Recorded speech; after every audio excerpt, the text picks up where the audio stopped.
clock here. Can you see a clock on this? I can.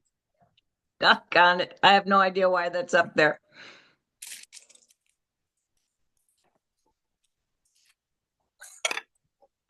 Well, the heck with it.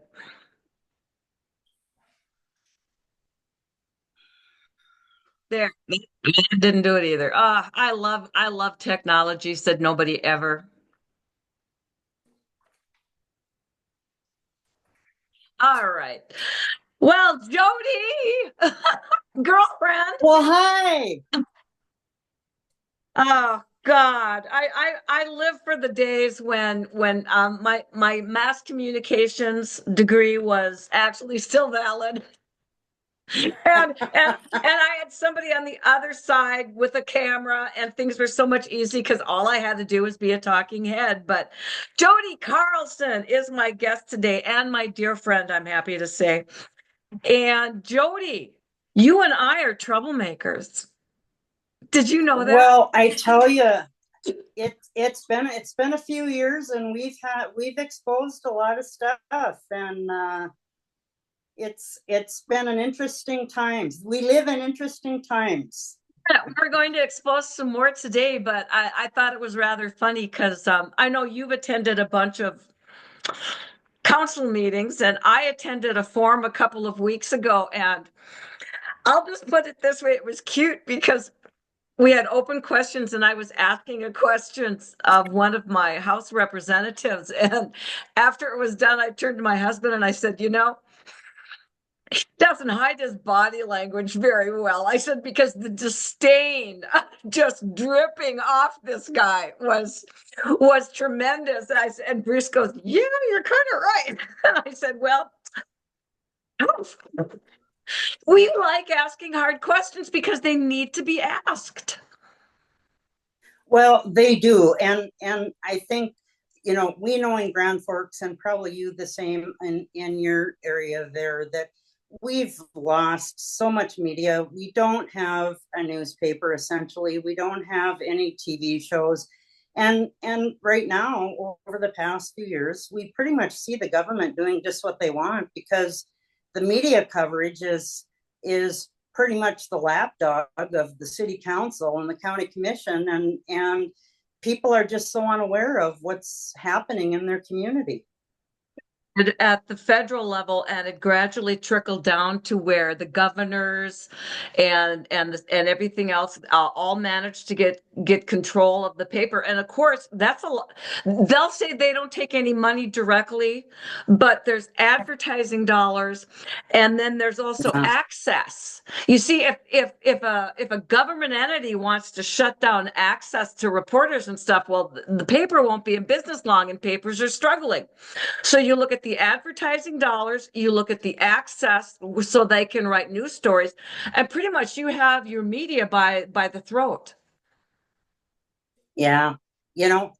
Our legacy media, the state of North Dakota, huh? They proved how much of it's paid for at the federal level by US aid.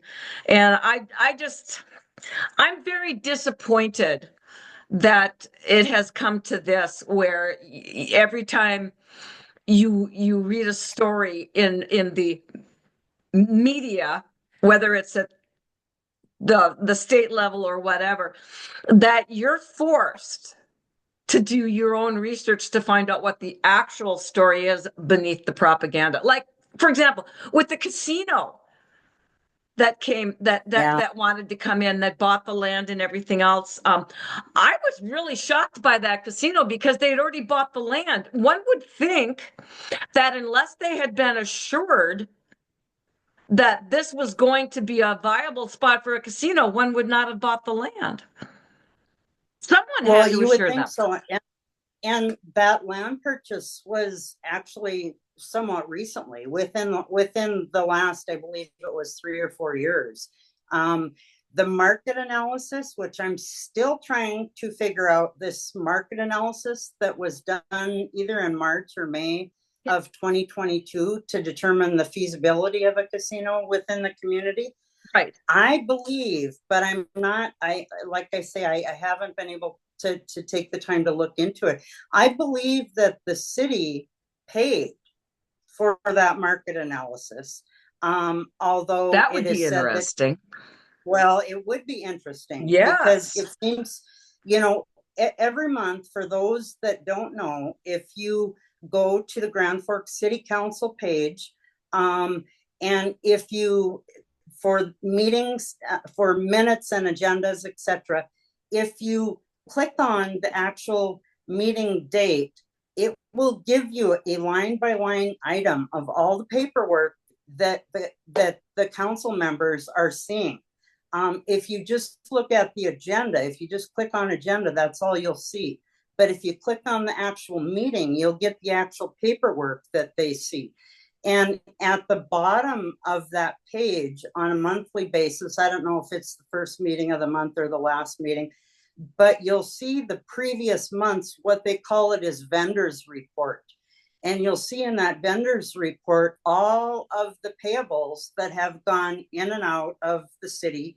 You will also see all of the credit card usage that has been used by those so entrusted with city credit cards. So I do believe that this particular company that did the market analysis, I do believe they were listed on that vendors report as having been paid, but don't quote me on that. I haven't checked fully on that yet. So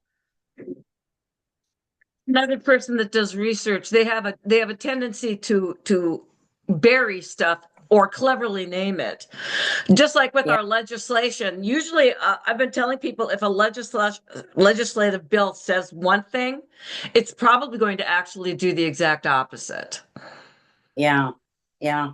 And it's really interesting. And I have in the past, and anybody has the right to request receipts on stuff, but I was seeing like thousands and thousands of dollars being spent on Amazon.com. And I'm thinking, what are these people like the community service officer that drives around and Yeah. looks for stray dogs or whatever it is that they do. Like they were spending thousands, like thousands and thousands every month on Amazon.com. So I went in and I requested receipts because all it says on the vendor report is Amazon.com, and then it will list the amount. So you don't know what it's for. Well, it so happened in that case that that particular officer was one who was responsible to do daily rounds within the police department to see what supplies were needed, et cetera, et cetera. And they went in and ordered them, which I was glad that, that receipt justified those purposes, but it also made me question, why are we not using local vendors? You. And I was going to go there. why does every department in the city use different vendors? I used to be in charge of ordering and in charge of a large company in Grand Forks as far as budgets and whatnot. And I understand the discounts that are given for, are you going to order 2 pencils or are you going to order 2,000, and it makes a big difference. And I think that's a big issue with the city that they, I guess they've got bigger fish to fry, but. Well, I know that, but I used to do the same thing because I used to be responsible for a budget and stuff. And my goal was always to keep it as close to home as possible. I could use a printer from anywhere, but I always tried to use a local printer and would work with them so that we could be, at least my money would be going back to the people that were paying me in some form. Right. Support your local community. When you look at our businesses that are closing up and I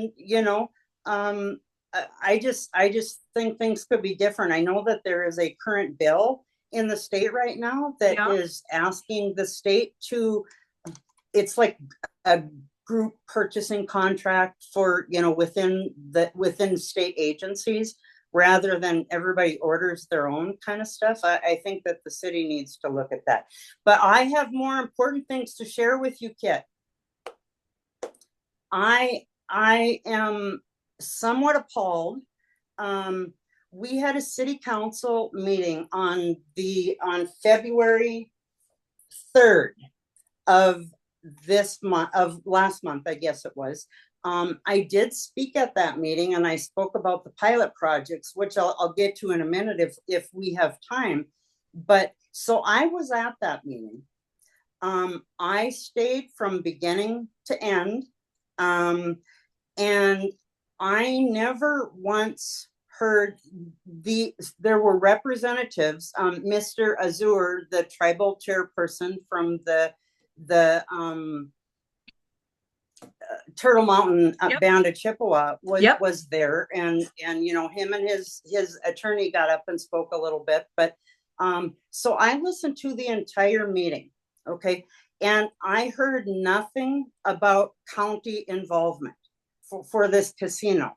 Now we know that the casino right now, the land is county land.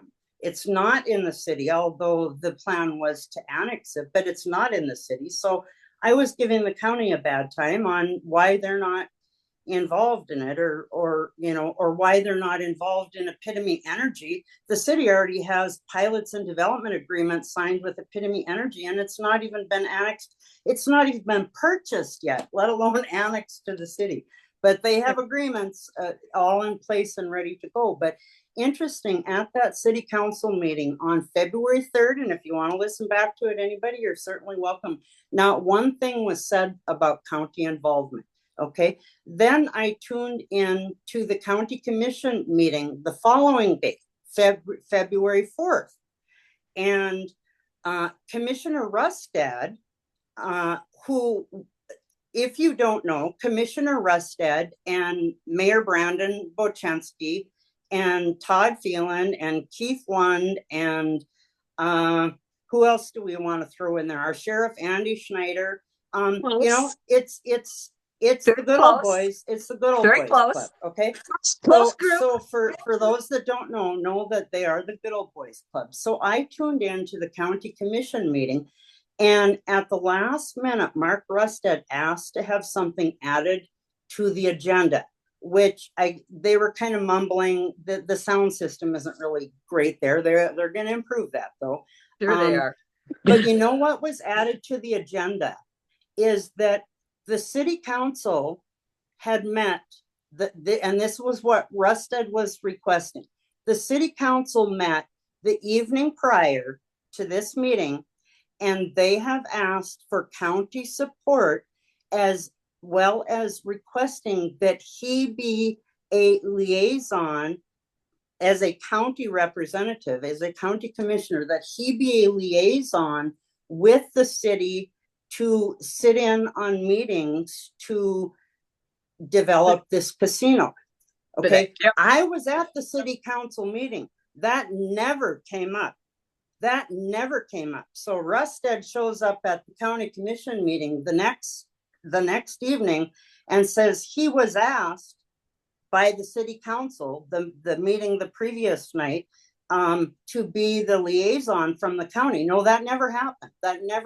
But then, you know what happens the following day when there's testimony at the state legislature to get this casino going is suddenly Todd Phelan and Brandon Bochensky, which actually has written testimony. If you look at North Dakota legislature.com or .gov, whatever, you can find it. Look under the bill. I can't remember what the casino bill was, but if you look under that and you can click on testimony for that bill, and you will see it, that the city has full county support. Well, suddenly, and Terry Bierke, who is the county commissioner, was just absolutely beside himself that Mark Rustad was allowed to add at the very last minute, prior to the commission meeting on the 4th, was allowed to add that to the agenda, and he lied. There was no mention of the county being involved, but now they're all out in Bismarck that we're paying for. And they're touting how they have full county support to build this casino within our community. I was just absolutely blown away. just blown away. It was just the good old boys putting on an act, and now we've got full county support and we've got city support, and everybody supports us, and thank God somebody had brains enough to shut it down. Senate Bill 2376. And this was supposed to be a $300 million resort and casino that was going to be built. And it would have employed 800 people. And supposedly, I'm reading their statistics now. The study, which we still don't know who did the study, predicted the casino would have upwards of 400,000 out-of-area visitors each year and gross gaming revenue of approximately 80 million in its first year of operation. And I have to say, first of all, I always love how they get these statistics out of the air. They just pull them out of the air based on what, But the thing is no one puts that much energy into factoring what this casino was going to do to the small businesses in Grand Forks, the other hotels, the other restaurants, the other nonprofit gaming. Yeah, private gaming. I wasn't even going to go there yet, but the other recreational facilities that are in town, and we have several. And it was all about the one side. Well, if you're doing valid research, you have to research about the impact that is also going to happen to the other part of the community. And funny, that didn't appear to be done. No. Why? No. I really don't get it, Kit. I really am blown away and have been blown away for years since I got involved with this city on the lack of due diligence. They continue to say and have said for years that we're doing our due diligence, No, they're not. No, they're not. No. Because this was going to have a gas station, convenient. It was going to be a place where once you arrived, you didn't need to leave. Right. Now, if you don't need to leave, where's that economic benefit going? Yeah. And it's on the other side of the interstate. So it's not even a place that would lead you to go downtown or lead you to, maybe the new aquatic center that nobody can attend, because essentially the only people that can use that new aquatic center are the swimming and the pickleball groups that are paid memberships, but I won't go into that. But we can maybe touch on that one later, because the cost on that bad boy just ratcheted up again too. They just told us about a brand new tax we're going to get that. Again, they do their due diligence, but nobody bothered to check on the infrastructure costs when they gave the costs to the people and said, well, we'll pay for the whole thing with this tax. Oh, and now we need another tax? I mean, that's not due diligence. That is sliding things over the transom and saying, vote for this. And when you vote for it, they go, gotcha. I gotta find this one, Kit, for you, because so if you I don't know if anybody, you probably can't, you probably can't see that, but when you go, and as I mentioned earlier, if you're looking at the city council meeting minutes, if you go to grandforkscitycouncil.gov or whatever, and if you click on the meeting, one of the interesting things that you will find, and I'm not sure what we were just talking to that led to this. I think we were talking about costs and whatnot. Mm-hmm. And how the Turtle Mountain Band of Chippewa was going to pay for everything. This was going to be zero cost to the city. They were singing it from the rafters. It was going to be zero cost. Well, if you will go and look at the letter of intent that the city had signed with the tribe, you will see two things on there that were requested and agreed upon with the city. One is that the casino would be allowed a payment in lieu of taxes, which was not an exemption, but it was an incentive. And also that there would be community funding involved in getting this casino and in the operation of this casino. And also that the casino was going to pay for, now I can't remember which way this was because I don't have it right in front of me. Either they were going to pay for the infrastructure, like the actual pipes, but the city had to pay for the installation. It was either one or the other. Because I So remember I saw that too, and I went, this is not at no cost. yeah, This is going to cost and plenty. yes, and if you look further into it, and I'm a little bit of a casino buff. I like to go to the casinos once in a while, and my husband and I, we like to go to Vegas once in a while and see the shows and go to the casinos and do whatever. But lost my train of thought. What were we just talking about? Way. First of all, I've got quite a background in the gaming industry. I spent 10 years working for the Minnesota State Lottery and stuff. And so I understand how gaming works. Gaming works because the house wins. Okay. Now, the other thing is that I understand is casino people. When people go to the casino, when people go to Vegas, how many of them do you think go into the real Las Vegas? How many of them do you think leave Fremont Street, leave the Strip?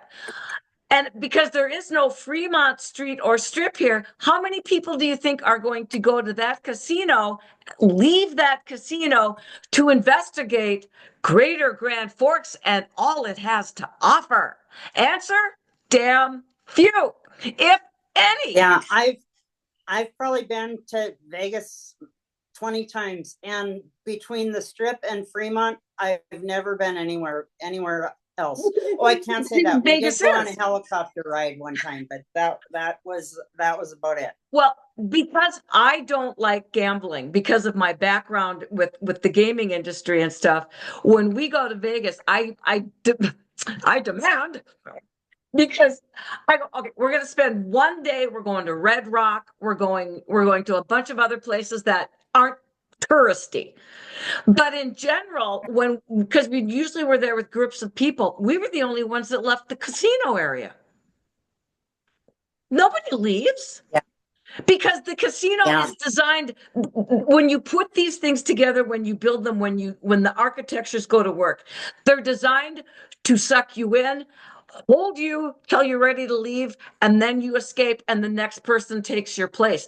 They're not designed for the community.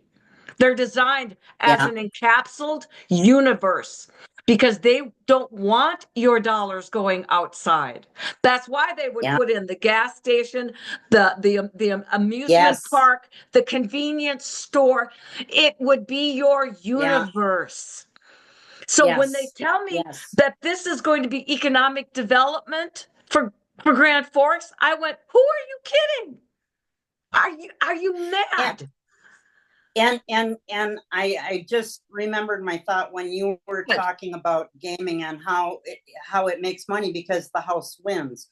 Well, so not only you look at the cost of our community for the actual development of this casino, look at the cost to our community as far as those that end up with gambling addictions, the drug use, the crime, the social service needs, and on and on and on and on. It's not something that this community needs. And again, I know we're beating a dead horse, but I'm really glad it did.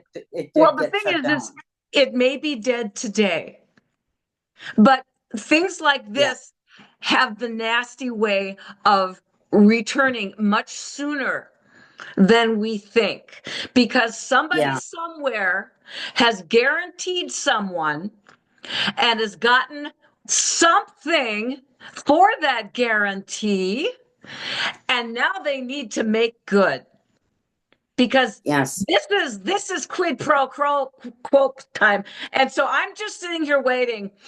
It was shut down today. Now Yeah. what? And I also wanted to mention, because I came across something that, and probably most that have been watching some of what goes on, Mr. Azur, who is the chairperson of the tribe, has now made mention of the racist comments and the comments that were made by, I believe it was Senator or Representative Larson. I don't know if she's a representative or senator, but made regarding the tribe, that probably, in his opinion, made people think more negatively, and therefore it got a no vote. So is this going to rear its ugly head under the guise of racism, and we need to take another look at it? Also, just, and you're going to get a kick out of this one, Kit, because I know you've been really involved in the Duns Heath stuff and really digging into that with Charles Hoforth and whatnot.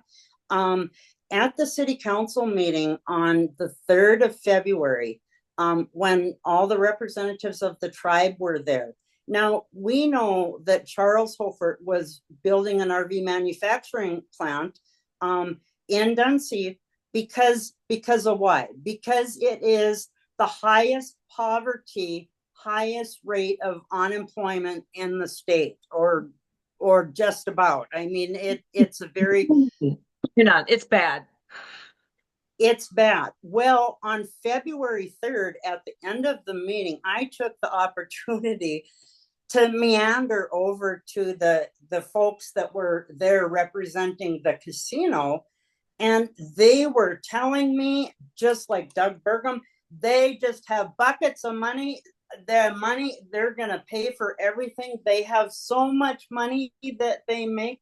The city isn't going to have to pay for anything. You should see all the wonderful things in the community that has been, or on the reservation within the county, the school buses, because money is just flowing like water.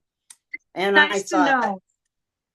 Isn't it nice to know? That's not a bunch of BS. I don't know what is, because you're the highest poverty level in the state, according to what I know. Here's the thing.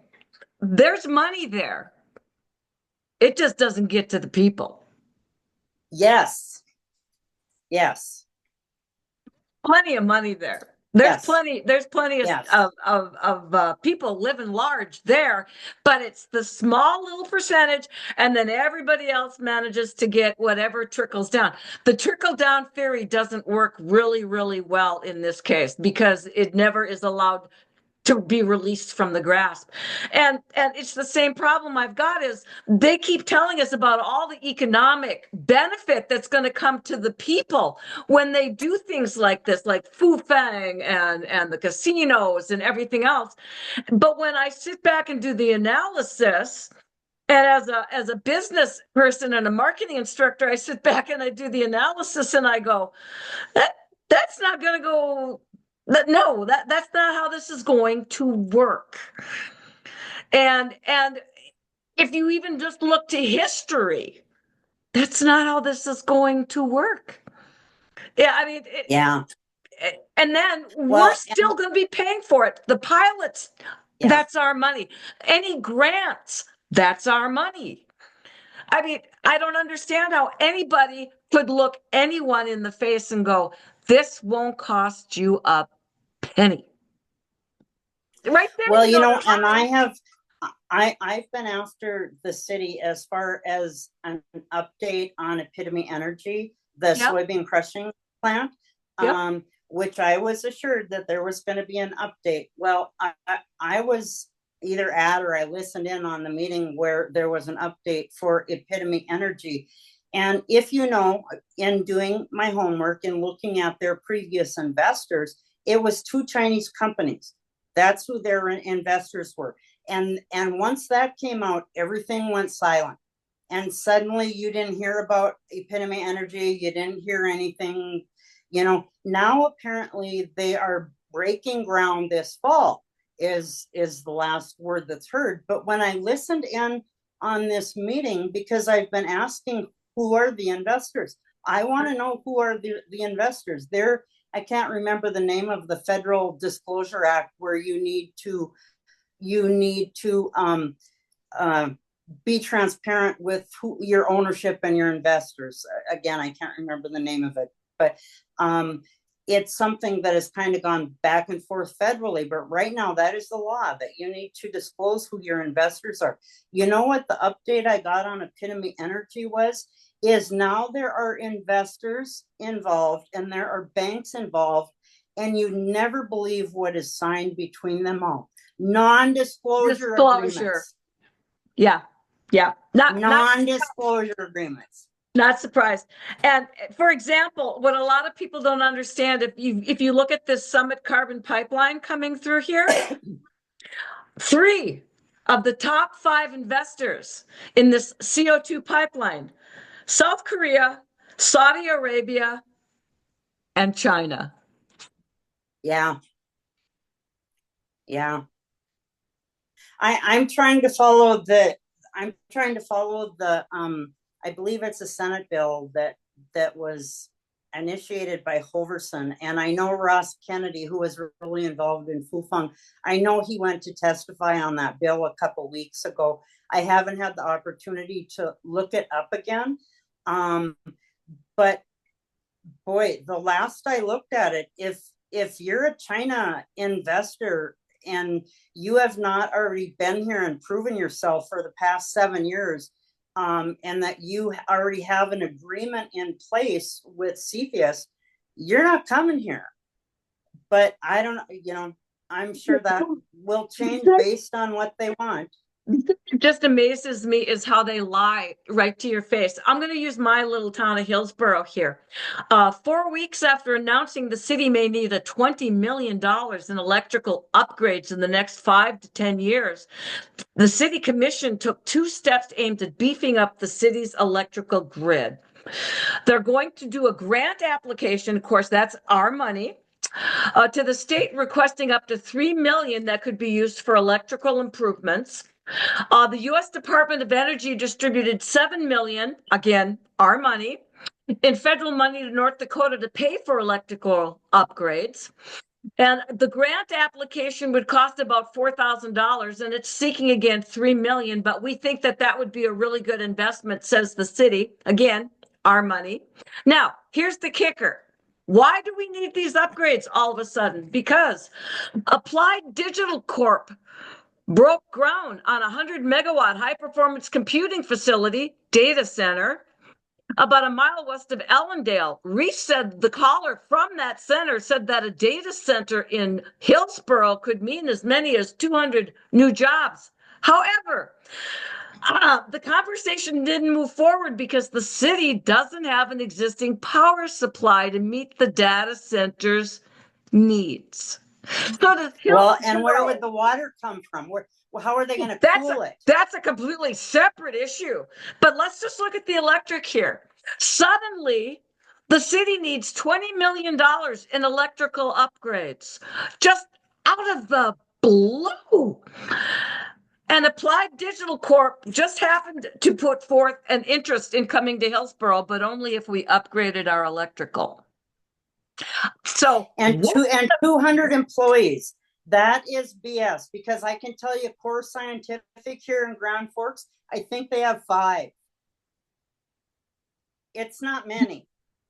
Employees, but you know how many of those might be working from India? They telecommute in. You can say we're going to have 200 employees. How many of them are going to live here? Yeah. That's the question that should be asked with due diligence. How many of them are going to be living here, paying taxes here, having their kids educated here, versus being the eggheads from Pakistan, India, wherever they are, and they're telecommuting in? Nope. Yeah. Nope. Wait, no. They're going to have 200 people. Start asking the tough questions. You even mentioned the water. But see, that's posh. Then $20 million in electrical upgrades. Do you know what that's going to do to the electric bills, to the people in that city? Who already many can't afford it. They just got their smart meters. They were told they had to install them. Okay, so they just got their smart meters. They're bypassing them. They just got a bunch of people got in trouble because the meters were not reading the way they should because they went out and bypassed them because they suddenly realized their electric bills ballooned due to the smart meters. And they were told, and I will quote one of my favorite accounts, that's a no-no. Well, if you would make electricity consumption livable, and now we're going to raise the rates again. Yeah. Yeah. Well, which by the way, I finally got my letter to get, they wanted to come in my house and put a smart meter in. So for those who are in the city of Grand Forks who are watching this, please know you do have the option to opt out of a smart meter. You do. Which when we looked up the company that made these smart meters, parts are coming from China. So I'm always very leery anything that comes from China because it's such a huge monitoring issue that concerns me. There is, I believe it's like a $5 charge if you don't use the smart meter, because then they have to drive around and scan your house to see what your water usage is. But bingo, Jodi. They told everybody because they wouldn't have to pay those people to drive around and read the meters that your electric bill would go down. Everybody's bill has gone up. So where's my benefit? yeah. Plus, if you go out and Google, and I don't enjoy using Google, but it's what everybody does. But if you go out and Google Wi-Fi from the smart meters and the headaches and the physical complaints from the radiation and other stuff that they cause, it's ridiculous. There are people that I've spoken to that have the smart meters that have had them pulled because they said their head, or at least they put a cover on them because they said that the headaches and stuff started almost immediately. Yeah. Rebecca Osowski, one of our city council people in Grand Forks here, actually has done some studying on the use of those smart meters and the radiation involved with those. So it is a concern. Up front to buy them. We're paying for it up front because of the cost of the electricity. And then you're paying because now you're sick. Yeah. I mean, can people wrap their brains around this? And then if we're upgrading $20 million of upgrades for a business, and that money comes from the government, no, that money comes from you and I. And it's just like pilots and everything else with the casino and other things. But why do our government representatives, and I'm definitely using air quotes, feel that the minute they get elected, they're now our rulers? Because that's more what I feel like. I feel more like a subject than anything else when I deal with a lot of our legislators and everything else. I feel like well, and sometimes I wonder if that has something to do with term limits too, that it's almost a society in and of itself. Yes, that it is. You are either part of or you're not. And I think people, I mean, look what's happening federally right now with Doge, which is driving people absolutely nuts that we're finding all this money that has been spent. How dare you?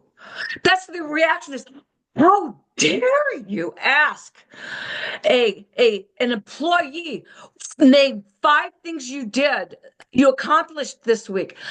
You worked in the regular field. I worked in the regular. That was not considered a big deal. That was considered a weekly event. Yeah. Yeah. Well, and I work very closely with my boss. So, and he's the one who gave me a lot of directives. So he always knew what I was working on anyway. But, and from what I hear, I know you and I, when we visit, we just we topic hop, and that's great. But I just think from what I hear federally is that there's some supervisors who are telling employees not to respond to these email requests. You know know what? where that supervisor needs to be? I do. At the unemployment office, or Do you know what? you know, Do you know why they're doing that though? The reason Elon sent the email was because there's a lot of people that they suspect don't exist that are getting yeah, paychecks. And he figured the quickest way to find that out was they don't respond to their emails. So if you're a supervisor and you know this is going on, what's the first way you cover your butt? You tell people, yeah, don't respond. yeah, See, this yeah, is that attitude. And that attitude is so pervasive. And it's not just at the federal level. It's down at the state level, at the county, at the city, at the township level. It's in school boards. It's on library boards. It's everywhere. And the ability of people to grasp what's going on is enormous because they can't wrap their heads around it. So it's easier if they look at you and go, that's just not true. You're mistaken. But we're not. yeah, yeah. And for people out there that are just losing their minds about this stuff, I just laugh. I that they're so angry that we're saving taxpayer money. It's amazing that You and mentioned now Doge. we're no longer gonna know what the mating calls from frogs in Argentina sound like. And the kids in Somalia won't have their LGBTQ books. Oh, damn. Yeah, But what now they've created a Doge department in North Dakota, and it's going to be staffed by legislators. Does anybody see a problem with this? Because they're going to be the ones inspecting the hen house. The fox is going to be inspecting the hen house to see if we're missing any hens. and is it not the governor ultimately who is appointing and having oversight of that? I might have read that incorrectly. You know, I'm not sure. I don't know because the three people that are basically in charge of the Bank of North Dakota are the two that I can pull Then off the top of my head is the governor and the attorney general. I think the other one might be the secretary of state. I don't know. Don't quote me on that one. But yeah, those those are the people that are in charge of the state's money in that area. And I mean, this is insane. This is completely yeah, insane that this small of a group of people have been given this much power and this much control. And it all filters down to the city, to the county, and everything else. And it's exactly the same thing. Every time you peel back the onion, you go, whoa. And then they get mad because how dare you? How dare you question them? And anytime yeah, somebody looks at me and goes, don't question me, now I know I got to ask more questions. yeah, and dig Especially deeper. when Yeah, we're footing the bill. And we everywhere you look, the bill comes back to us. yeah. It absolutely does. Which we're gonna run out of time. I don't even know Minutes, that let's I'll go, get but into. let's do another one. I don't even know if just to touch the surface, and I'd love to come back and visit with you a little bit more on this one. On February 3rd, I spoke at the city council meeting. So for anyone who wants to look at that, the video is online. You can see what I had to say. But North Dakota state law, which if you want to look it up, it is North Dakota Century Code 40-57.1, which is titled New and Expanding Businesses. And I'm going to send these papers to Kit so she'll be able to put them in the comments. I'll post them in the comments. This is the most recent request that I have received from the city. It's dated January of 2025 of excuse me, all TIFs and pilots Jeez that the Louise. city has offered, and it actually, some of these go back to, what is this one? 1985 that it goes back to. And one of the things that's very interesting is the North Dakota Century Code states that a pilot, which is a payment in lieu of taxes, Yep. a tax abatement, cannot exceed 5 years. Okay, if it has something to do with, if it has something to do with agricultural commodities, it cannot exceed 10 years. But there's nothing at all that allows a payment in lieu of taxes to ever exceed 10 years, period, ever exceed 10 years. But if you look at the timelines of these papers that I'll send to Kit, and she'll put them online, you'll notice something very interesting is up until, 2020 or whenever it was, you'll see that the city did step down deals. Year 1, 100%, year 2, 80%, year 3, 60%, year 4, 40%, year 5, 20%. Consistently, year after year after year after year. And then suddenly we got a young hockey player mayor. Things changed.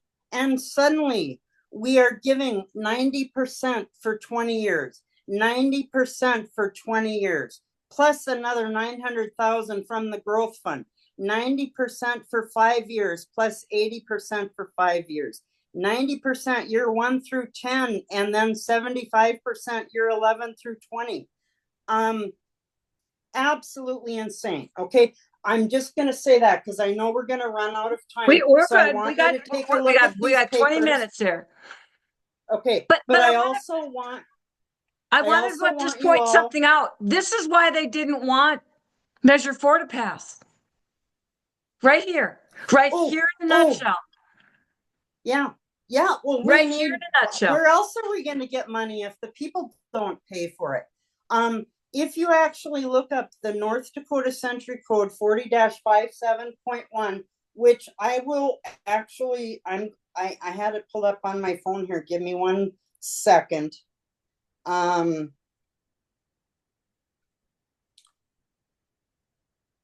Okay. I'm gonna read this very first part, and I'm sorry, I know everybody can read it for themselves, but it will help to explain it. And it says, after negotiation with a potential project operator, a municipality may grant a partial or complete exemption from property taxes on all building structures, fixtures, etc. For a period not exceeding 5 years from the date of commencement of project operations. A municipality may also grant the exemption for taxation on a project that produces or manufactures a product from agriculture commodities for part of the 6th through the 10th year. Okay, and okay, so that's under number 1. When you look at the Century Code, it goes through the definitions, how things are defined. Number 1 says it can't exceed this. Okay, number 1A, and this is a biggie. Okay, it says the governing body of the municipality must. Now, what does must mean, Kit? It means must. Must. The governing body of the municipality must have received the certification of the Department of Commerce Division of Economic Development and Finance that the project is a primary sector business as defined in subsection whatever, which means that it's something that is going to bring money into our community. So when you look at this stuff that Kit will post on the page, I'm going to send something else to Kit. I contacted the North Dakota Department of Commerce, and I included the names of some of these companies who the city has granted pilots to. Now, I don't know if you can see where there's black and there's red. Village epitome. But again, I will send it. I'll send it to Kit. Okay. And so these are companies who have received pilot incentives or exemptions. LM Wind Power, they are no longer primary sector certified. JR Investments has never been certified. Enclave, never certified. Memorial Village 1 and 2, never, ever, ever primary sector certified. And they each have, I think, 100% and 90% 20-year pilot tax abatements for something that doesn't even meet number 1 of the state law. Epitome Energy, Olive Ann, Block 5, Core Scientific, TNE LCC, Abristo is not yet, and that's the potato plant that's yet to come. Cirrus Aircraft, which is now looking for another pilot. Peer Development, none of those companies that have received pilots met number 1 of the state law. None of them. They didn't qualify, but yet we're throwing money at them so they come to our community. I was absolutely blown away. And Kit, I'm going to send you another thing, because many of these things that have received incentives. So keep in mind, one thing I want people to keep in mind, and I talked about this at the city council meeting, when it comes to payment in lieu of taxes, essentially there's 3 qualifications. Okay. So it can be a full or partial tax exemption or abatement. Maybe it's 50%, maybe it's 100%, maximum of 5 years, 10 years if it's agricultural commodities, or in addition to an exemption or instead of an exemption, the state law allows up to 20 years for a payment in lieu of taxes, which is what they were intending to do with the casino. They weren't going to give the casino. People assume a pilot means an exemption. It doesn't. It means that I owe you these taxes, but I'm going to extend it out 20 years so I don't have to pay you as much money. That's where the 20 years comes in, is if you're going to pay the full tax, but we're going to give you 20 years to do it. It doesn't have that we're going to give you an exemption for 20 years, but that's how the city is using it. And I'm going to send you a letter that you can include, that you can also include in your comments, another letter, because I've been communicating with all these state agencies who want to hear more about the stuff that I found. Anything to do with apartment buildings, which when you look at this paperwork, you'll see plenty of apartment buildings, hotels, residential stuff. None of that qualifies under a pilot, period. None. So Memorial Village, which is what, half apartments, half office buildings, which don't qualify. And then we have a softball field. None of it, not only is it not considered a primary sector business, it doesn't qualify because it's a residential and it's an office space building. With things like Epic, where they take all the money and run everything right into the ground and then skip town. Amazon, what happened as soon as Amazon had to pay their taxes? Where'd they go? They're getting pilots and grants and tax incentives all down in Fargo. Where they're going to go next, I don't know. But I'm just saying, they say this is bringing economic development, but it's not, because they don't stay. No. And they don't pay. No. We do. No. And I have heard multiple. I've heard multiple city leaders, maybe not necessarily on the council, city leaders talk about how this city, if they continue on the path that they are going right now, will bankrupt its citizens and the city. And the county doesn't have any money either. The state, which we'll get into the pilot stuff later. But one of the things, being the stuff that I found out about these pilots, in order for a pilot to be approved, the county and the school board must sign off their approval because they're losing out on tax money, right? So they must sign off on their approval that the city grant these incentives. So using what I did with when they wanted to use, the county was going to give the city ARPA funds for the Fufeng infrastructure. And the US Department of Treasury has what they call a final rule, which indicates what can and cannot be, what you can and cannot use those American relief, the COVID funds for. Well, one of the things you cannot use the COVID funds for was for it. You can use it like for old infrastructure, if you're going to like replace lead pipes, whatever. It cannot be used for any new economic development. And that's exactly what they were doing. So I filed a fraud complaint with the county and I met with them, and the county withdrew their funds from the city and said, we can't give you these funds because you can't use it for that purpose.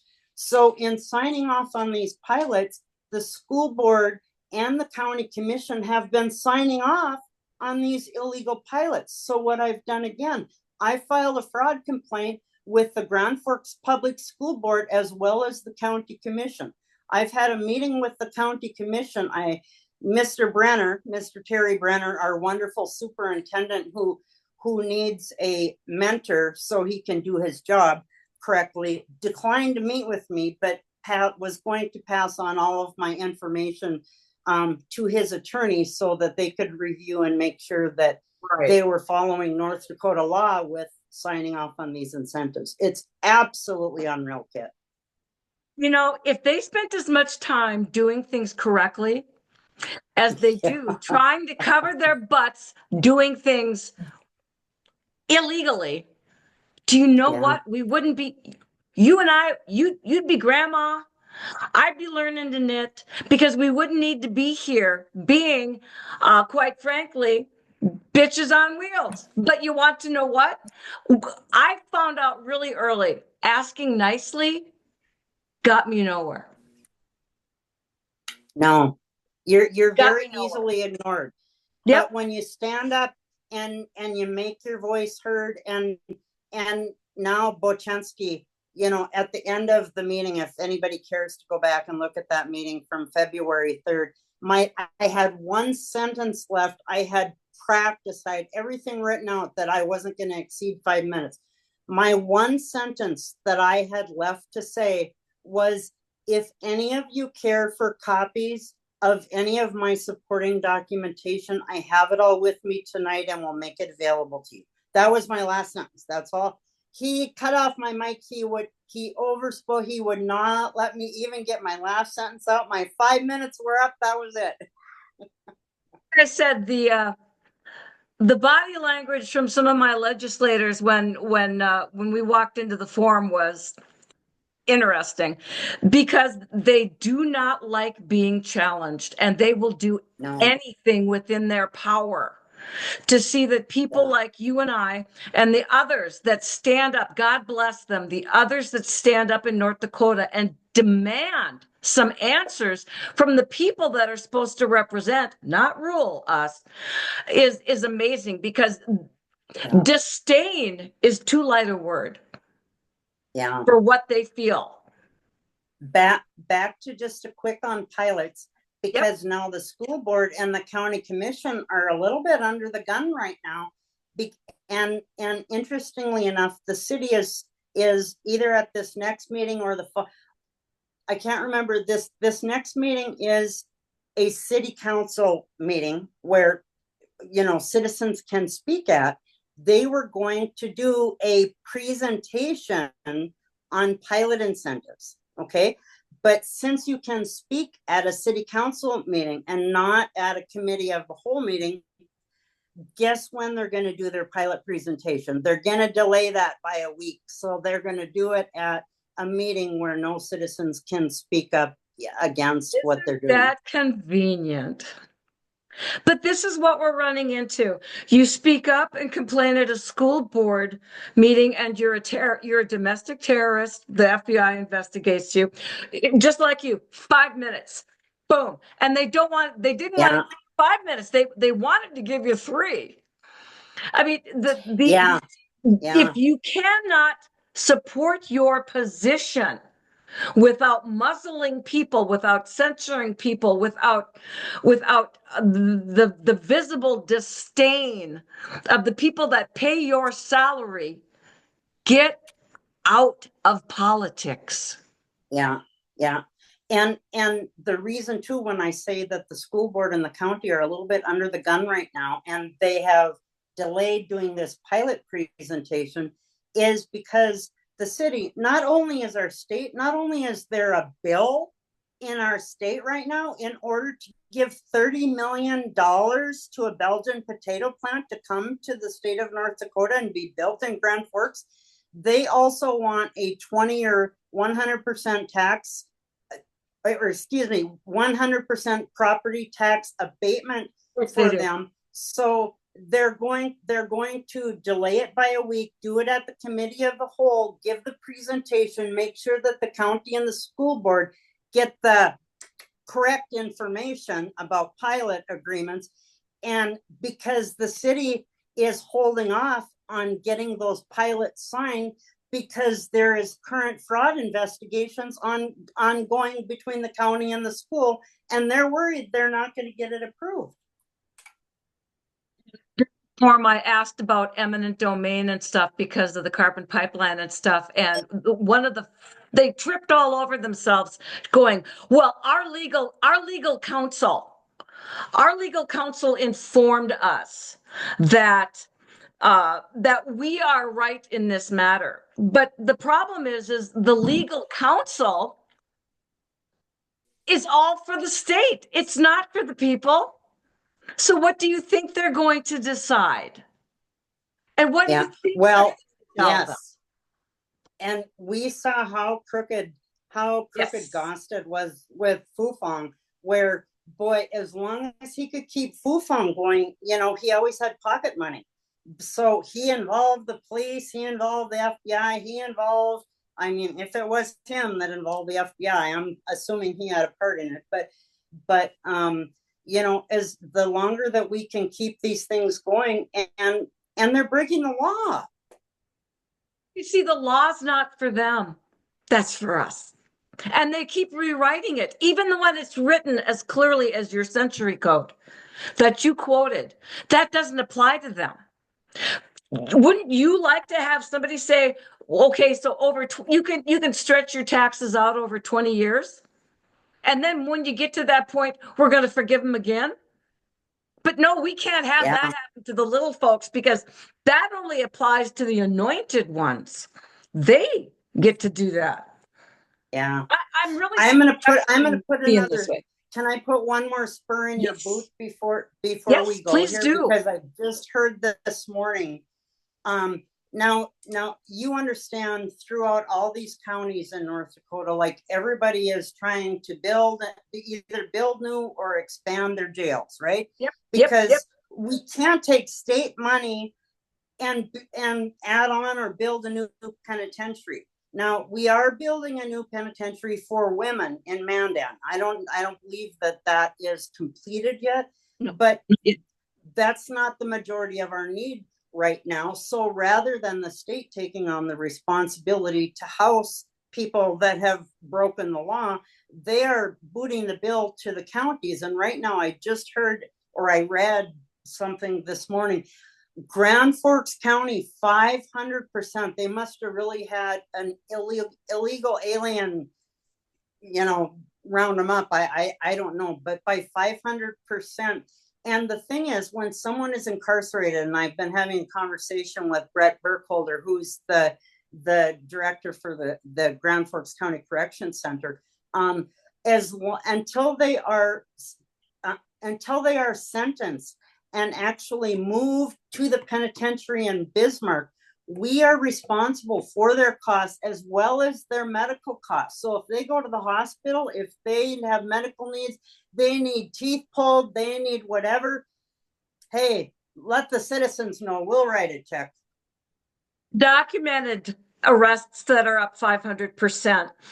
and they're being held now for ICE. And I found that interesting. Again, for another day, but yes, in just the city of Grand Forks, it's up 500% since Trump took over.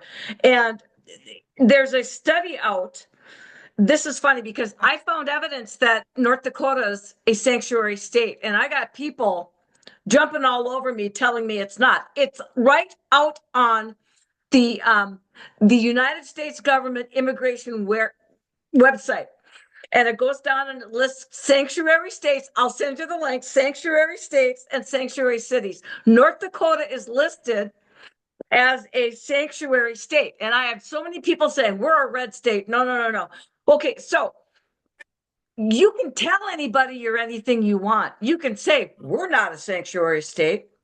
We arrest our illegals. Okay. Now, if you have a 500% increase in the amount of time that Trump took over, that means somebody, and you want to know what they're telling everybody? They're telling everybody nothing's changed. We haven't changed the way we do business. Oh my goodness, the illegals are just falling from the sky. Meanwhile, it's an 85% decrease in people crossing the borders. So that means these are people that were already here. Now, here's the thing. That means somebody changed the rules. Somebody said, you all can go ahead and arrest them now. That's okay. And I found another thing that I'll send you to that said county jails were not cooperating with ICE when they arrested illegals. Now, here's another fun thing. North Dakota Monitor study says undocumented immigrants pay almost 100 billion in taxes. North Dakota portions of those taxes are estimated to be $12.9 million. How does someone who's undocumented pay $12.9 million in North Dakota taxes unless you're a sanctuary state?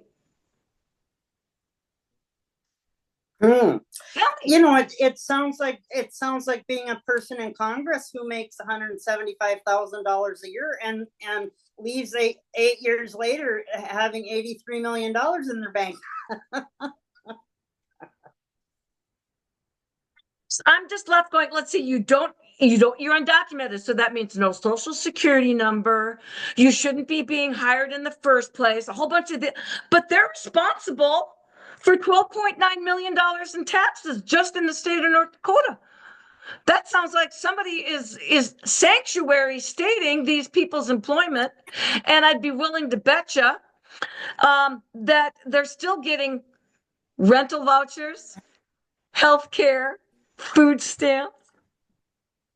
What about? Well, you know, the social security numbers of those people that are, you know, over 150 years old, you know, I can't remember the numbers of them, but that's one of the things that they're talking about is the use, you know, the potential of illegal aliens using those social security numbers and those identities. And it may not necessarily be, even if it's not to get a social security check, it provides them with healthcare, provides them with, you know, essentially whatever else it is that they need. And those wheels have to be greased, Jodi, from people within the government. Yeah. When Ilhan Omar, oh my, from Minnesota people, wake up. Oh my God. I know, but Tim Walz and Ilhan Omar, are you kidding me? I will tell you one thing though. I will accept Ilhan Omar. You want to know why? She says it. North Dakota lies to your face. North Dakota says, we're not a sanctuary state. We're tough on this and we're tough. And then they do the exact opposite under cover of darkness. At least Ilhan Omar's putting it out there. She's putting it out there, but she's telling all the illegal Somali immigrants how to avoid ICE, and also has said directly her allegiance is not to the United States of America. I'm so glad she's in the federal government. No, I totally understand. I'm not saying I agree with anything she says, but at least she says it to my face. These clowns that we've got here look right at us. We're not a sanctuary state. We arrest them as soon as they come across. We've got Romanian immigrants and everybody else that comes across the northern border. They're being put up in hotels in Cavalier and everything else. Who's paying for that?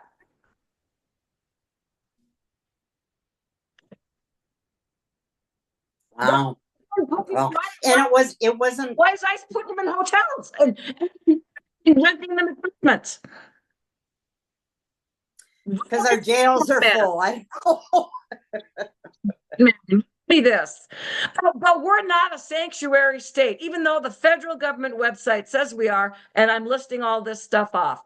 People are just adamantly angry at me because I'm misrepresenting the state. No, I'm not. My eyes are wide open. I'm running the numbers. I'm taking a look, and when things don't add up, I don't just sit down and look at my legislators and go, oh, so sorry. I guess I didn't get it. Now that you've explained it written in crayon for me because I'm so stupid. I get it. I'm sorry. No. Screw you. Screw you. Yeah. I'm at the point of my life. Yeah. And some of it is like, because I just heard another recent report where it says China owns less than 1% of the farmland in the United States. Well, I can tell you right now that Mr. Goring, who is responsible, our director of agriculture, who is the one who is responsible to report Chinese land purchases to the federal government. I know within North Dakota, Chinese businesses, and I know many within Michigan. And Yes. and you know, when you look at the map of where, and it's all purchased farmland. It's all purchased farmland. Do you know what the map shows in North Dakota and Michigan? Not one single Chinese purchase of farmland. So you know that 1% is, just like the sanctuary city. It's like they'll try to hide it and cover it up and make it sound like it's not as bad as it and now is. they're going to be investigating it themselves because they've created Doge and they're in charge. Yeah. Oh gosh darn it. Oh, good job on the good job on the Duncy stuff. Keep digging at that. Boy, I stay in touch with Charles. It's a crime that the media, but they can't touch it. They can't touch it. They've been told to stand down, and stand down they will. Local or national has been told to stand down. All. Because of the FAA? Partially because of that, but also partially because of the North Dakota senators that are involved. Hovind, Kramer. Well, and look at what it will do to the airline industry. Who wants to get on an airplane that you don't know if it's going to nosedive? Not I. Believe me, I never liked flying in the first place, and I really, really don't like it now. But yeah. Well, Jodi, thank you so much for the time. I really appreciate it. We always have fun when we're together. I love it. We got to do it more often. It's just so tough because the stuff we know. Well, I don't know about you, but 2-3 hours sleep a night, maybe. Yeah. And for people to know, I know that, like the We the People group, now you're in charge of that and have kind of taken that over. So just for some personal and family reasons, I need to step back from some involvement. It's yours anytime you want it. It doesn't mean I'm not still you digging, are out there, and I've tweaked it a little, but that is your baby, not mine. But we've always been sisters, and we've always helped each other out. And I went into the breach because it was too important a page to lose. And so I'm going to keep doing this, and I'm going to keep fighting the good fight. And we're not saying we're always right. I certainly, good Lord, I am not always right, but I will defend to the death the opportunity and the right to ask questions. And we'll always be badass grandmas. Absolutely. And when I don't get answers, and I get snark, ooh, that's when the badass grandma really comes out. Yeah. Jodi, You please take care. take care. Take Yes. care, We'll everybody. talk to you soon. You just always know that we are out here, and I'm going to just play my real quick disclaimer here. We assume no responsibility or liability for any errors or omissions, but we have a damn good time. Jodi, take care. Everybody, Thanks, Kat. bye bye. Bye-bye.